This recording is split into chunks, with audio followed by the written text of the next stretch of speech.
Salut, dans cette vidéo, on va voir comment on va justement mettre des images à la place des variantes pour justement que ce soit un peu plus visuel et que ça donne un petit peu plus envie de cliquer. Et surtout que voilà, ça apparaît toujours mieux. Donc pour ça, c'est très simple. Une fois qu'on est sur notre page produit, on descend tout en bas et on ajoute un bloc. Et là, on va ajouter le bloc variante image. Donc il y a un bloc qui a été ajouté, on clique dessus et là on peut voir 2 plus 1 free, c'est la variante à déclencher.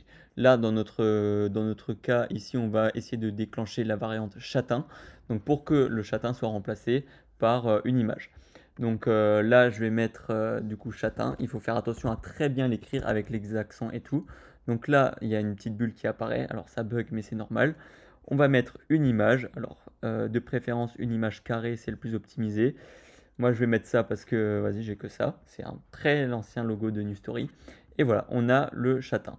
Ensuite, il faut répéter l'opération plusieurs fois. Donc, je vais remettre variante image. Cette fois-ci, on va mettre brun foncé. Donc, encore une fois, faire attention à respecter les accents, etc., etc. Cette fois-ci, on va mettre ça comme image.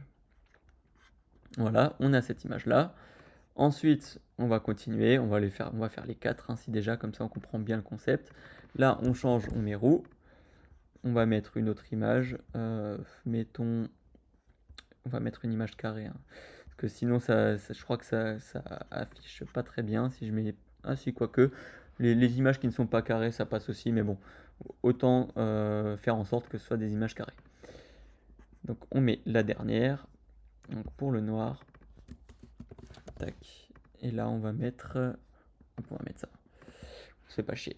Et voilà, maintenant on a nos 4 images variantes. Et c'est pas plus compliqué que ça marche très bien et au final c'est pas compliqué à personnaliser. Pour les enlever, il suffit de supprimer et puis c'est à peu près tout. Si jamais tu as des questions, n'hésite pas à les poser par mail à contact@story-theme.com et puis sur ce, à la prochaine pour une nouvelle vidéo.